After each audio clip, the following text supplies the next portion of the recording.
तो बहुत अच्छा लगता है एक लाइक माइंडेड लोगों के साथ पॉजिटिव माहौल में। हर चीज़ आपको पहले से बता दी जाती है। एयरपोर्ट तक गाड़ी जिससे आप जाते हो, उसका भी किराया आपको नहीं देना होता है।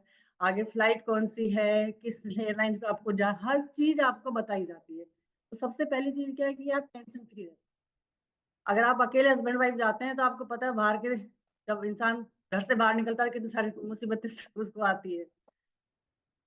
पर इस बिज़नेस में जब आप जाते हैं तो बहुत अच्छी बात ये है कि आप टेंशन फ्री होते हैं, आपको चिंता नहीं होती, आपके साथ अपने लोग होते हैं, ये एग्ज़ीक्यूटिव होते हैं, हर कोई आप गाइड कर रहा होता है, एक अच्छा माहौल होता है और बहुत ही शानदार तरीके से आपको ट्रीट किया जाता है। 5 स्टार और 7 स्टार में आप रुकते हैं, और क्या चाहिए आपको? और वहाँ आपको वो लोग भी नहीं मिलते जिसने आपको मना किया था या व्यंग कसे थे या जो आपको ये कहते हैं कि एमवे, कई बार ऐसे लोग बोलते हैं ना और एमवे के नाम से दूर भागते हैं। आपके अपने जिनको आप अपने कहते हो घर वाले, वो भी नहीं, वो भी नहीं याद आते उस टाइम तो। ठीक है, चीज़ें ऐसे ही होती है।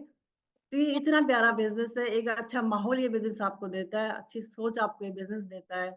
मैं तो यही कहूँगी कि देखिए इस बिज़नेस में जब आप शुरू करते हो और आप इसे बिल्ड करना शुरू करते हो, दोनों चीज़ों में फ़र्क है। बिल्ड करते हैं तो हम बहुत सारी चीज़ें सीखते हैं। हम इस बिज़नेस में लोगों कैसे बात करेंगे, कैसे उनसे जो जब उनके क्वेश्चन आंसर आएँगे तो हम कैसे हैंडल करेंगे या हमारा प्रोडक्ट कैसा होगा। हम कल जैसे दिल्ली सेमिनार में भी जाएँगे तो हम अपने ग्रुप के साथ प्लानिंग करके जाते हैं, सब चीज़ें हमें सीखते हैं। बाहर की मार्केट में आपको कोई नहीं सिखाता कि आप बिज़नेस करो या जॉब करो। क्योंकि मेरे हस्बैंड का पहले बिज़नेस भी रहा है, कोई नहीं सिखाता। सब एक-दूसरे की टाँगें खींचते हैं। लेकिन इस बिज़नेस में अच्छी बात ये है, तो ये खुद बताते थे कि ऐसे हम बैठ के लोगों की एक-दूसरे की टाँग खींचते थे। तो इसलिए हमें पता नहीं, हमें क्या पता। लेकिन इस बिज़नेस की अच्छी बात ये है कि आप कि अपलाइन हमेशा आपके बारे में अच्छा सोचती है। वो हमेशा ये सोचती है कि आप ग्रो करें, आप ग्रो करें। लेकिन इसका मतलब ये भी नहीं है कि वो आप पे डिपेंड भी है।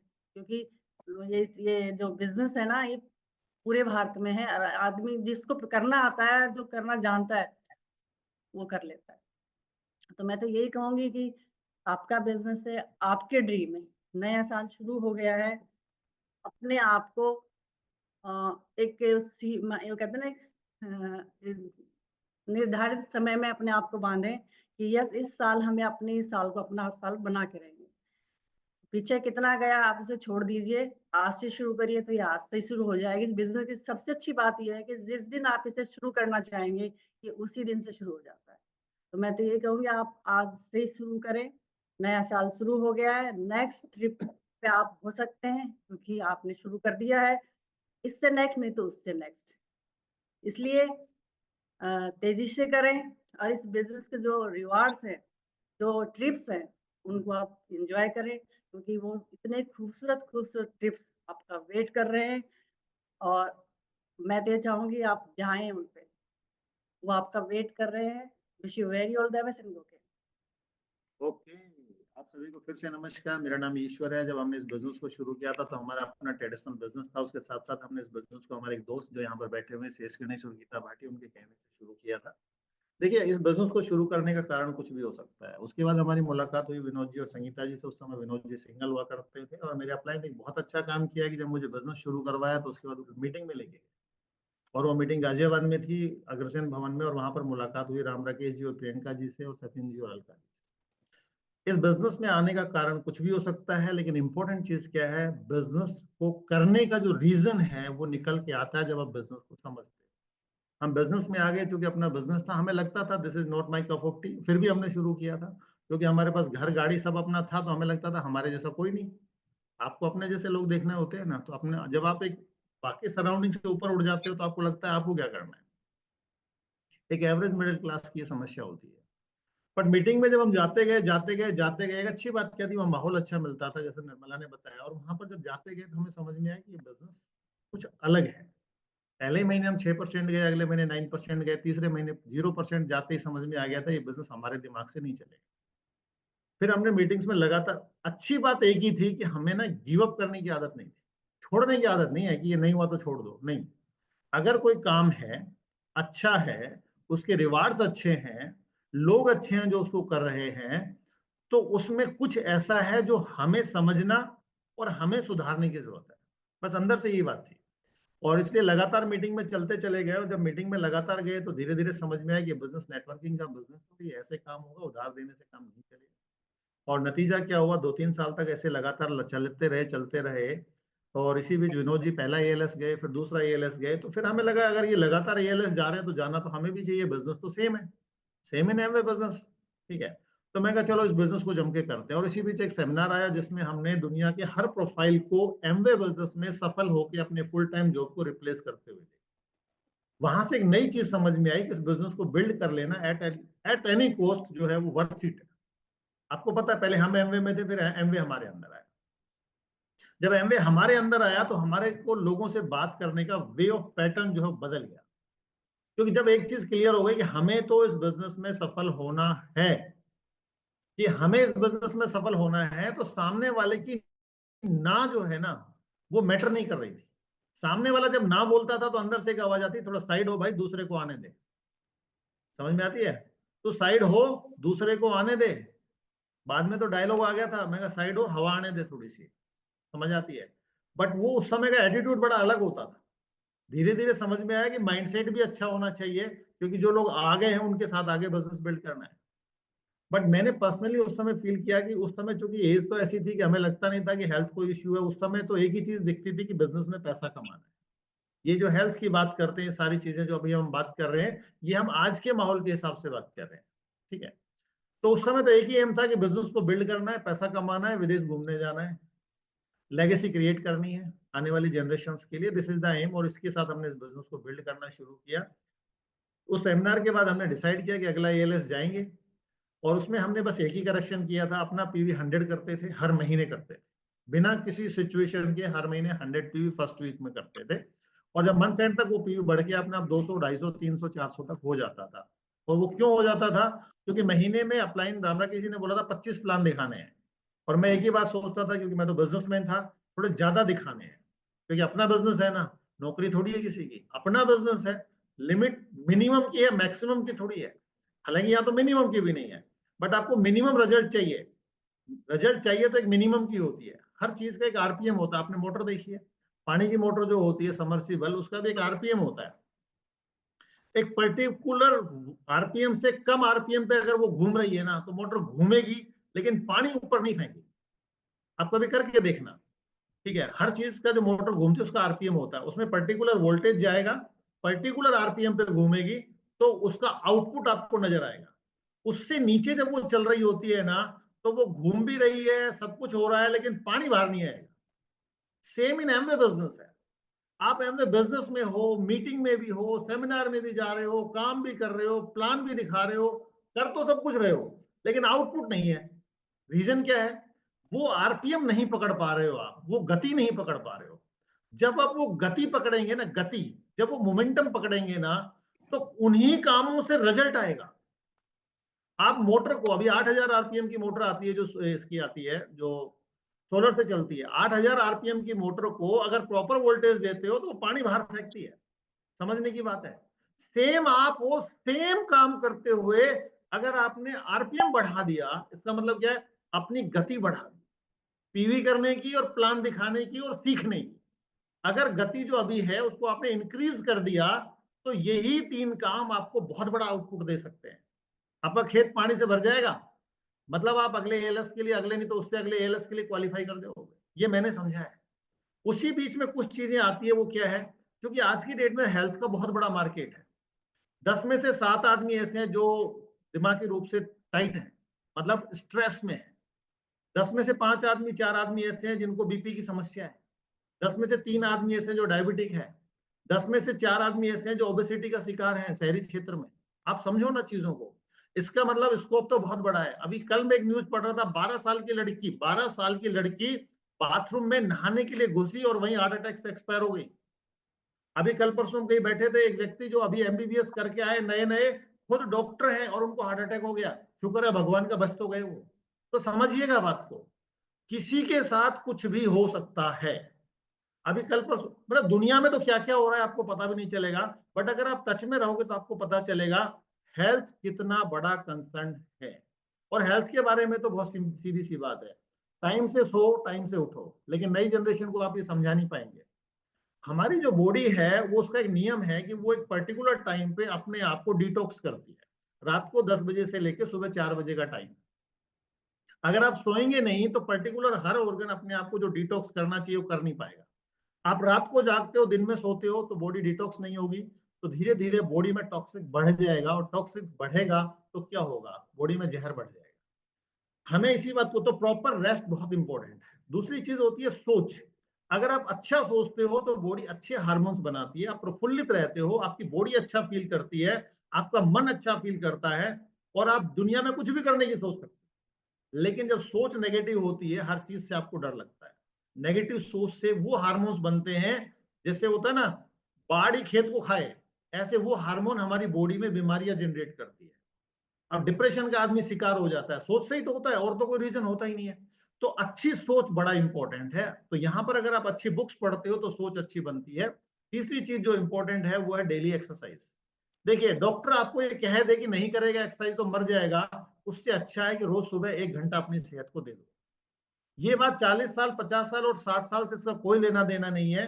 कई लोग उल्टे एग्जाम्पल भी आपको दे सकते हैं कि वो आदमी था, वो भरतपुर में एक 18 साल का लड़का था, वो दौड़ते दौड़ते ही मर गया। ठीक है भाई साहब, हार्ट फेल हो गया, हो गया, ठीक है ना। बट आप इस बात को भी समझ लें कि रोजाना एक्सरसाइज करना सेहत के लिए अच्छा होता है। ठीक है ना। बोला मुर्गा जल्दी उठता है, दुनिया को उगाता है, उठाता है, इसलिए सबसे पहले वही कटता है। तो जिसको नहीं करना होता है, उल्टे लॉजिक देने होते होते वो देगा, बट फिर भी एक्सरसाइज करना सेहत के लिए इंपॉर्टेंट है। ये मैंने पर्सनली फील किया है, और मैं उन लोगों को देखता हूं जो एक्सरसाइज करते हैं, उनकी पर्सनल स्टेमिना, उनकी एनर्जी लेवल हमेशा ज्यादा रहता है। तो आई विल रिकमेंड कि आपको ये करना चाहिए। बट मोस्ट इंपॉर्टेंट चीज है वो है आपकी बैलेंस डाइट। और बैलेंस डाइट में जब हम बात करते हैं तो बहुत डिटेल में ना जाते, इतना सा समझ लीजिएगा, हमारा जो शरीर बना है वो बना है सिस्टम्स, सिस्टम बने हैं ऑर्गन्स, ऑर्गन बने हैं टिश्यू, और टिश्यू बने हैं सेल्स, कोशिकाओं से। अब जब कोशिकाओं से, जो कोशिकाओं को बनाने में, हेल्दी सेल्स को बनाने में जिन चीजों की रिक्वायरमेंट है, अगर बॉडी में वो चीज नहीं जाएगी नहीं जाएगी तो सेल्स हेल्दी नहीं बनेगी। और जब सेल्स हेल्दी नहीं होंगे तो टिश्यू हेल्दी नहीं होंगे, टिश्यू हेल्दी नहीं होंगे तो ऑर्गन हेल्दी नहीं होंगे, ऑर्गन हेल्दी नहीं होंगे तो सिस्टम हेल्दी नहीं होंगे। और यही एक रीजन है, किसी का पेनक्रियाटिक सिस्टम, किसी का डाइजेस्टिव सिस्टम, किसी का रेस्पिरेटरी सिस्टम बैठ जाता है, और आदमी बीमारियों का शिकार होता चला जाता है। पर उसका रूट कोज क्या है? रूट कोज है वो कोशिका जो सही बननी चाहिए थी और बनी नहीं। और कोशिकाओं के निर्माण के लिए जो बेसिक चीज है वो है प्रोटीन।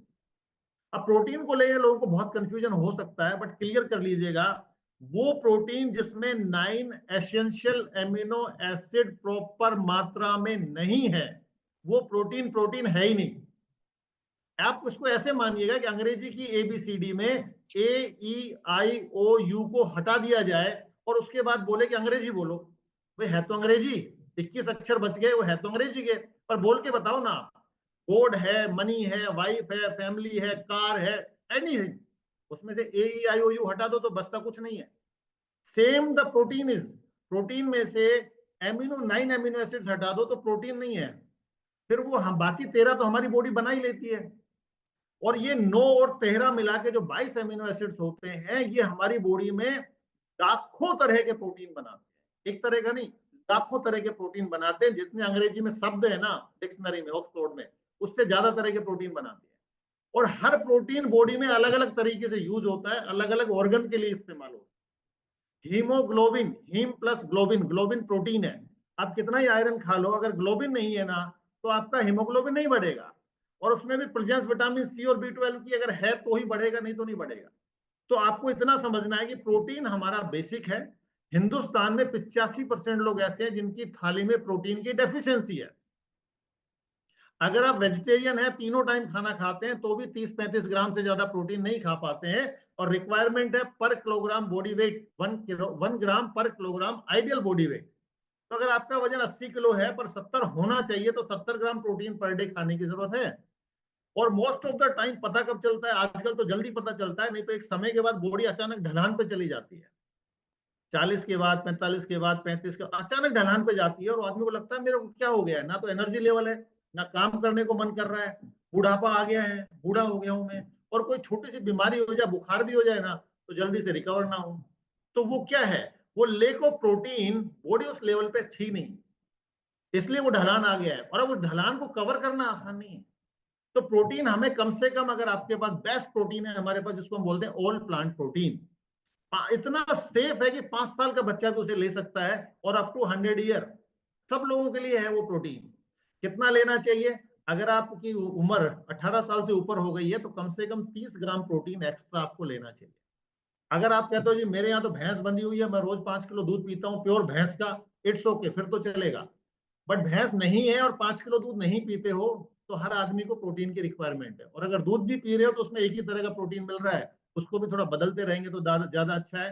नहीं तो फिर भैंस थोड़ा दिन में वो गाना गाएगी, तूने मेरा दूध पिया है तो बिल्कुल मेरे जैसा है। समझ में आती है?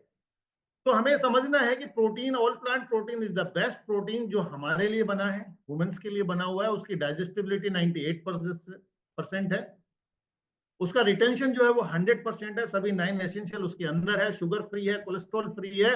कोई भी आदमी, चाहे वो डायबिटिक पेशेंट है, वो भी उसे ले सकता है। बट क्या सिर्फ प्रोटीन से काम चल जाएगा? अगर एक प्रोडक्ट लेना हो तो प्रोटीन जरूर लेना है, और थोड़ी सी समझदारी तो उसके साथ एक न्यूट्रिएंट डेली ऐड कर लीजिएगा, डेली प्लस, क्योंकि उसमें 13 विटामिन और 11 मिनरल्स होते हैं जो कोशिकाओं के निर्माण में दूसरा बड़ा रोल प्ले करते हैं। आपको पता है, अगर आदमी बीमार होता है तो रिकमेंड क्या किया जाता है डॉक्टर के द्वारा? फल और सब्जियां खाओ। क्यों? फल और सब्जियों में क्या होते हैं? विटामिन होते हैं, ग्रीन वेजिटेबल्स में, ठीक है, जो जल्दी रिकवर कर सकते हैं। ठीक है भाई, जब बीमार आदमी को खाने की जरूरत है तो हेल्दी आदमी को हेल्दी बनाए रखने के लिए तो जरूरी है। तो उसके लिए हमारे पास न्यूट्रिएंट डेली प्लस, जो 18 साल से 16 साल से ऊपर के हर आदमी के लिए बना हुआ है। रोजाना एक टैबलेट खाओगे तो आपकी पर डे की जो आरडीए है, रिकमेंडेड डेली अनाउंस्ड है, जो मेडिकल साइंस के हिसाब से कितना vitamin A B C D E के सब खाने चाहिए, और मिनरल्स, वो सारे के सारे विटामिन और मिनरल्स आपको एक टैबलेट से मिल जाते हैं। और आजकल तो बड़ी डिजाइनिंग है, वो सस्टेनेबल रिलीज है, एक बार खाते हो और 2 बार काम करती है। इंपॉर्टेंट क्या है? एक बार खाते हो और 2 बार काम करती है, जिसका नाम है न्यूट्रिएंट डेली प्लस। और तीसरा प्रोडक्ट इसमें आप जरूर ऐड करिएगा, जिसका नाम है सैल्मन ओमेगा 3। तो ये तो हो गया कोशिकाओं के निर्माण में एसेंशियल फैट, मल्टीविटामिन, मिनरल्स और प्रोटीन की रिक्वायरमेंट होती है। तो ये 3 प्रोडक्ट तो ऐसे हैं जो हर आदमी को खाने चाहिए शरीर के नए अच्छे निर्माण के लिए। अब सवाल ये है कि ये सही डाइजेस्ट भी होते रहे, तो हमें अपने गट हेल्थ को अच्छा रखना चाहिए। और गट हेल्थ को अच्छा रखने के लिए बड़ा अच्छा ऑफर आया है। अगर आप न्यूट्रिएंट के लगभग 6,000 रुपए के प्रोडक्ट खरीदते हो तो आपको एक प्री प्रोबायोटिक्स का जो प्रोडक्ट है वो आपको क्या मिल जाता है? मिल जाता है, जिसको आप यूज करेंगे तो आपका गट हेल्थ अच्छा रहेगा। लीवर हेल्थ उसमें आती है तो उसको अच्छा रखेंगे, तो मिल्क थिसिल एक अच्छा प्रोडक्ट है आपकी लीवर को अच्छा बनाए रखने के लिए।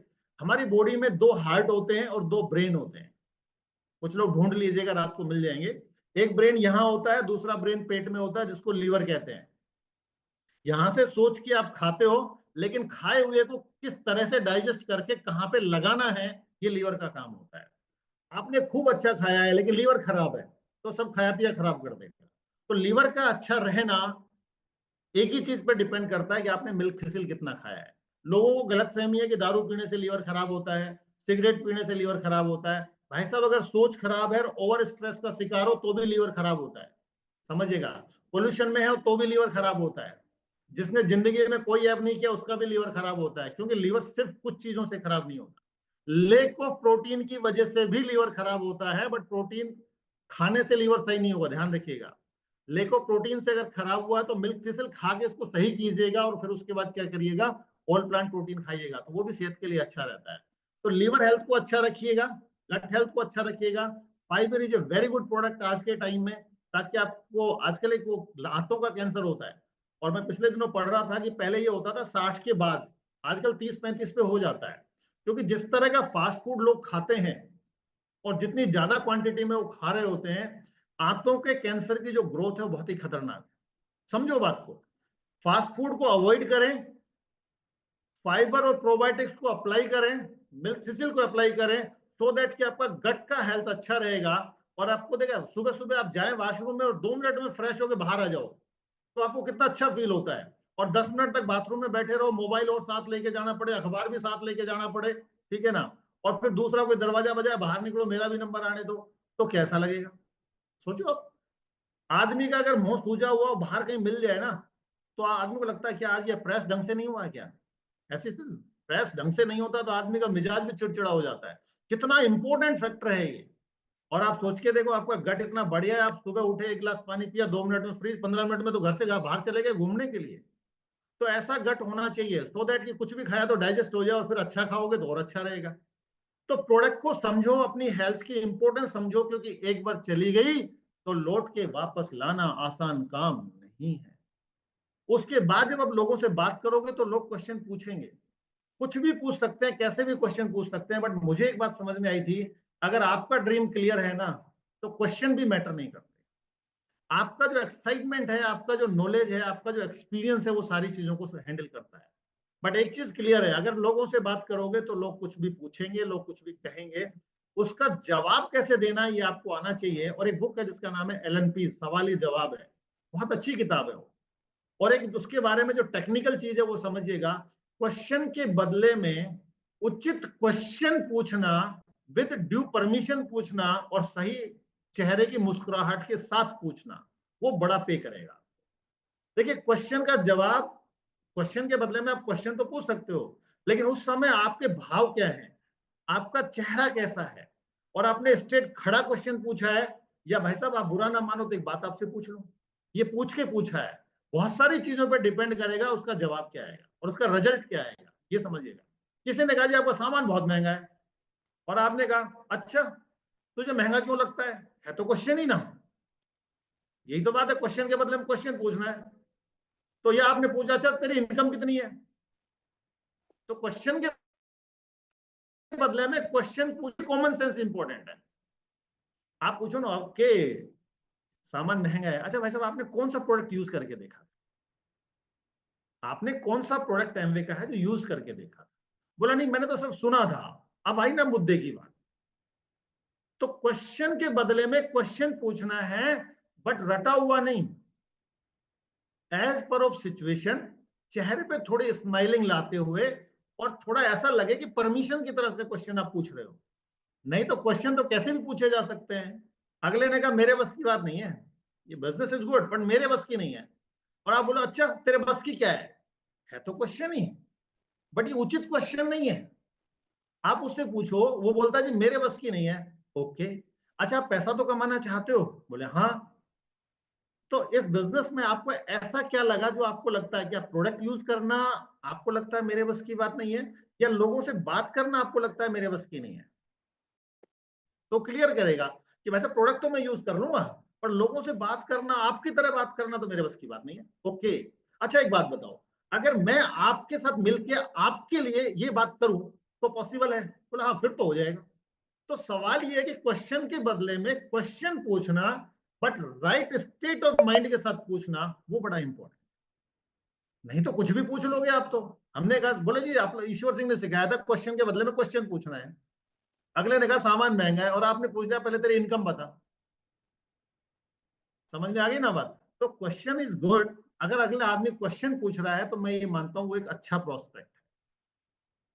प्रोस्पेक्ट कौन सा अच्छा, मेरे हिसाब से नहीं है जो क्लोज माइंडेड है, जो ये बोलता है ना हाँ वैसे मैं बता दूंगा, आपका सब कुछ बहुत बढ़िया है, मैं आपको सोच के बता दूंगा, अब आप बताओ क्या करोगे। तो वहां पे आपको फिर अलग तरह के क्वेश्चन पूछना होते हैं। वहां पर जनरली मैं पूछ रहा हूँ अच्छा वैसा एक बात बताओ, कुछ चीजें मैं आपको मदद कर दूं सोचने में, अगर आप परमिट करें तो। बोले हाँ बताओ। मैं कहा आप सिर्फ ये सोचो कि क्या आपको एक्स्ट्रा इनकम की जरूरत है या नहीं है।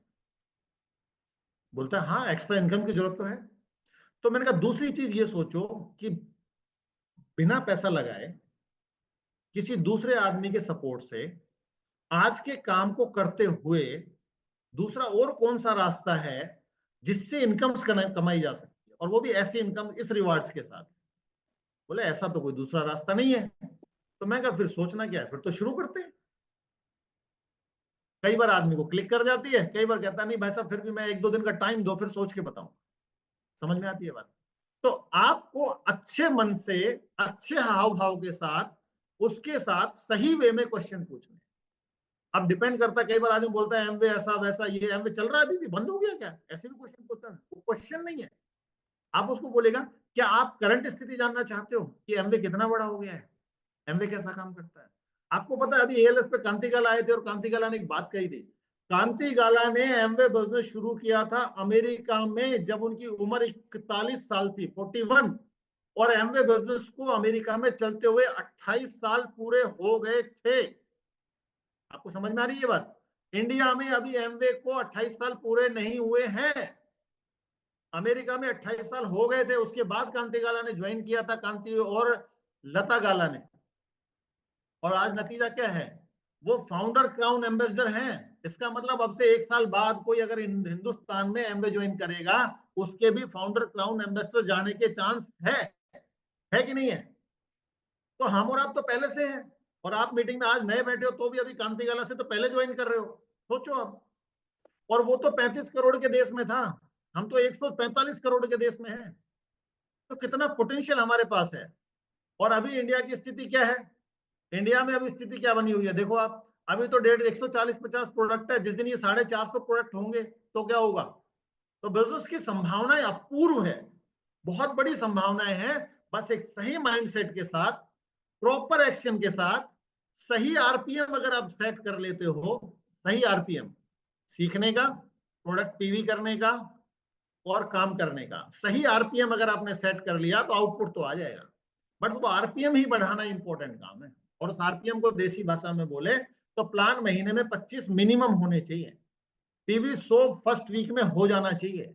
ये समझने की बात है। हर मीटिंग में अपलाइन का मैसेज नहीं आए तो पूछ लो, क्योंकि पता है कि फ्राइडे को मीटिंग होती है। फेस मीटिंग जब भी आपकी होती है उस मीटिंग में होना चाहिए। कल दिल्ली में सेमिनार है, 100-200 किलोमीटर के दायरे के जितने भी लोग हैं, अगर आपके अपने शहर में अगला महीने में सेमिनार नहीं है तो दिल्ली सेमिनार में हो ही जाना चाहिए। सुनो, एक डबल डायमंड क्या कहने वाला है, समझ में आ रही है बात को? जयपुर में होगा सेमिनार 25 को, और अलग अलग जगह पर है, बट किसी एक सेमिनार में अपने आप को जरूर फिक्स करो कि वहां तो मुझे जाना ही है। पूरी टीम के साथ जाना है, ज्यादा से ज्यादा लोगों के साथ जाना है। और अगर 2 लोकेशन पे टीम है तो 2 लोकेशन पे चले जाओ, क्या फर्क पड़ रहा है? क्योंकि बिजनेस तो अपना ही है, नौकरी थोड़ी कर रहे हैं किसी की हम। ये समझने की बात। तो हमें तो लगता था जितना करेंगे उतना पाएंगे, और हमने क्या देखा है, जितना करोगे उससे थोड़ा ज्यादा ही पाओगे। बट करो तो सही। बिना कुछ किए जय जयकार नहीं होती, कोशिश करने वालों की कभी हार नहीं होती। दिल से करोगे, एक दिन आपका होगा। Wish you all the best and good diamond. Over to Omkar ji.